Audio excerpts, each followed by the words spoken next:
Alright guys, so today we're going to be continuing on our journey of solving equations. So the last couple of days in class we've been pretty much building equations without me telling you guys equations. We're building expressions using number tricks.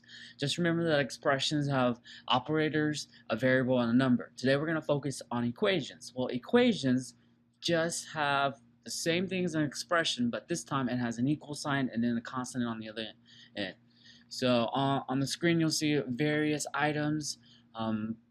Today or yesterday we're gonna do a quick lab on how to wrap a present. But solving equations is relatively easy if you just imagine yourself wrapping a present and then giving it to someone and then watching them unwrap it, and then everything they are literally undoing everything you just did, and that's basically how you solve the equation. So make sure you're whisking this W. The title of this video is going to be Undo Equation, and then let's start the summarizing part. On the screen is a very basic one-step equation where you have something that happens to x and then you get an answer or an output. So if you want to think in terms of number trick, if I were to ask you to describe this to me, it would be pick a number. It would be pick a number, and then it would be subtract 5, and the answer is 15. So today we're going to focus on how to unwrap that. So if I were going to undo this, here's my variable. The very first thing that happens to my variable or my number is it gets subtracted by 5. And watch closely how I do this. I'm going to build what's called an undo table. This is the do part. This is the undo part. And this is the result. And we want to focus on the results. So again, here's my number. I'm going to subtract 5, and my final result. How do I know it's the result? It's always going to be the number on the other side of the equal sign that's standing by itself. So my result's going to be 15. Before I even do anything, I'm going to go into the undo and basically unwrap the equation or do the inverse operation or the opposite. When you're asked how did you solve this, you just say, basically, I did the inverse operation. The inverse operation, or the opposite of subtracting by 5, is going to be adding by 5. And then what I'm going to do is I'm going to take my number, my result that they give me, and I'm just going to run it up. And 15 plus 5, the result is 20. There's no undoing for x, so x has to equal to 20. Down here, checking my work, 20 minus 15, oh, excuse me, 20 minus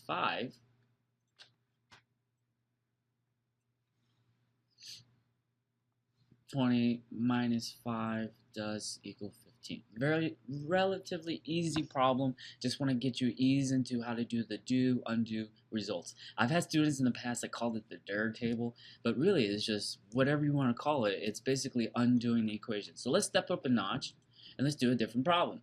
Here we have, if I were to describe this number trick to you, is pick a number, divide it by 5, divide by 5, and you get 45. So quickly you can tell there's only one step to this.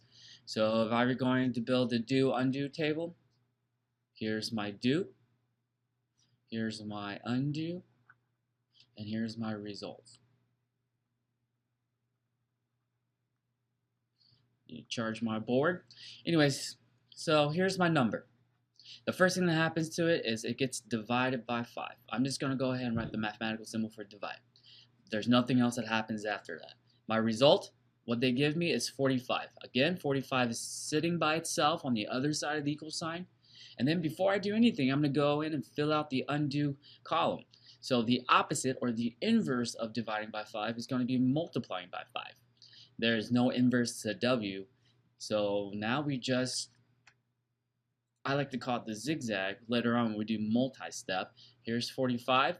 I'm going to run it up, multiply by 5, and then I will get a zigzag out, an output of the answer. Well, you can quickly do it in your head, but I'm going to show you one more time how to multiply something like this using the Basically, it's going like this. Because 40 plus 5 is 45. So 5 times 40 is 200. 5 times 5 is 25. So my final answer is going to be 225. So 225 divided by 5 is going to be 45. You can always use your calculator to check your work as well. Let's do that real quick. I have a calculator right here. So 225 divided by 5 should equal 45. And we are good. And again, a one-step problem using the undo table. Okay, here we go. So now we have stepping up another level or another tier. Instead of one step, we have a two-step. So I'm just going to quickly describe this number trick to you. Pick a number, divide it by 3, and then subtract 14. And you will get 1. So this could be viewed as the one trick, the number one trick, where you input one certain number and you will always get 1. So the first thing we're going to do is, I already built a table for you. We're going to start. I already started it. N. That's my first number. And then the next step is going to be dividing by 3. After that, it's going to be subtracting 14. Now, why aren't we doing minus 14 before we're dividing? Because if you quickly look at the equation, you always put what is attached to the variable or closest to the variable. But really, think about your orders of operations. If you're going to give somebody a number trick, you're going to give them in the orders of operations so they know how to follow your set of instructions. So again, this time, dividing definitely goes before subtracting. If there were parentheses around the n minus 14 and then all of it is on top of 3, then we have a different situation. And then the result is, I'm kind of short a row, but 1. And then this is going to be the undo. This is going to be the do. I'm actually short a column. We'll just do the results over here. Sorry about that, guys. I'll fix it in a little bit. And then, so before I even do anything, I'm going to go in and undo it. So the opposite of negative 14 is positive 14, or the opposite of minus 14 is adding 14. The opposite of dividing by 3 is going to be multiplying by 3.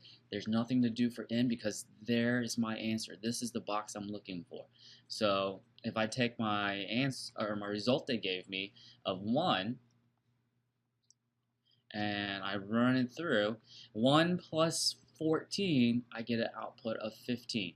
And then again, zigzag in, 15 times 3, my output is 45.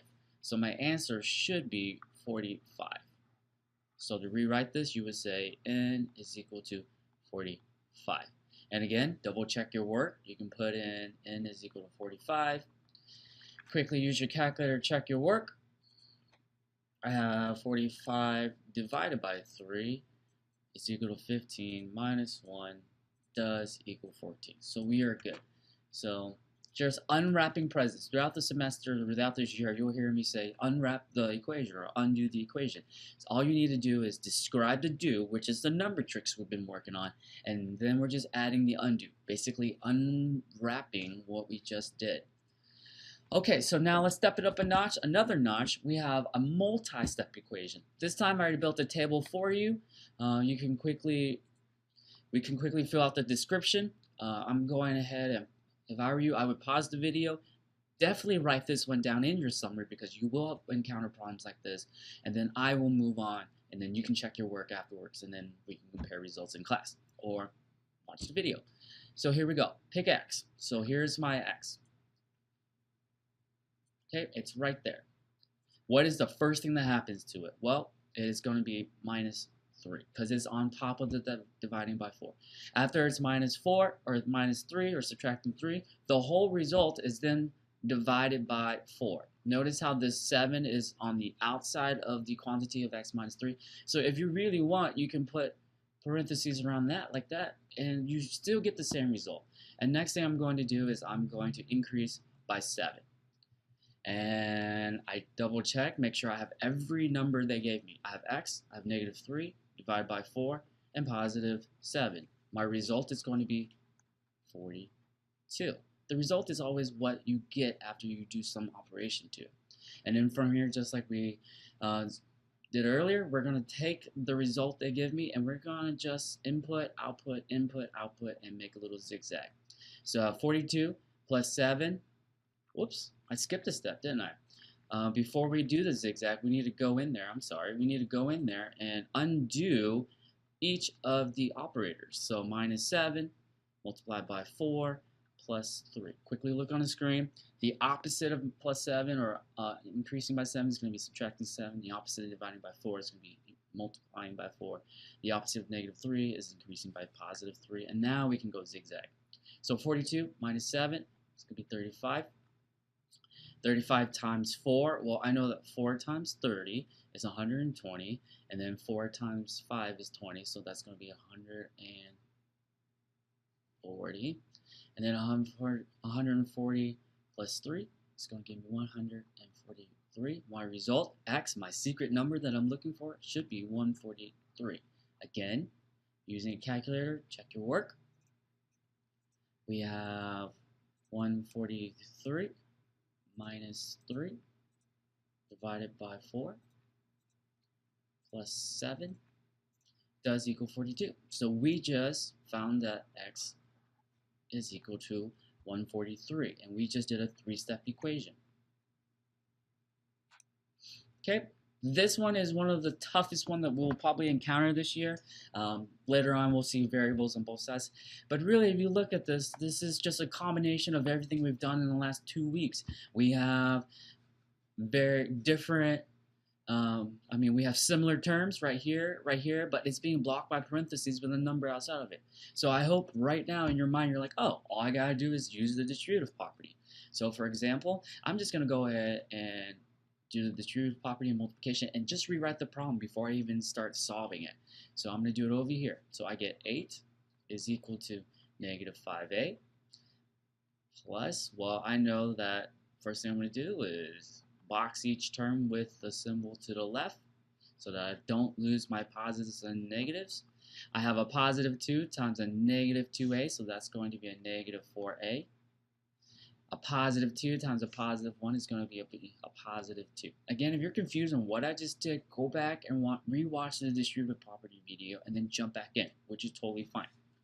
And then from here, I noticed that I have a positive 8, a negative 5a, a negative 4a, and a positive 2. I quickly tell that this and this are similar. So negative 5a plus negative 4a will equal negative 9a. Positive 2, just drop that down, is equal to 8. So now we have a very manageable equation. This is like the same equation basically as the last 3 that we just worked on. So I'm just going to go ahead and write the equation right here. I get 8 is equal to negative 9a plus 2. The only difference with this one is the equals 8 is on the other side. It's on the left side instead of the right side. No worries. We're just going to do column is always the left-hand column. Here's my variable, a. The first thing that happens to it is multiply by negative 9. After it's multiplied by negative 9, increase by 2. Nothing else. My result is 8. I'm going to go in the undo column here in the middle and just do the opposite. The opposite of multiplying by negative 9 is dividing by negative 9. The opposite of plusing 2 is subtracting 2. Here's my result. Run it through. 8 plus negative 2, or 8 combined with negative 2, will give me 6. 6 divided by negative 9 is going to give me negative 6/9. Reduce that fraction down. Divide both the top and the bottom by 3, and my final answer is going to be negative 2/3. Check your answer. You can quickly convert this into a decimal, but I know it's a repeating decimal of 0.6 repeating. So if you're using a TI-84 or a graphing calculator at home, make sure that you're inputting it 10 times. Okay, and that's all I have for today. That's undo equations. Make sure you list this in your notebook, and we will continue to practice in class. Thanks, guys.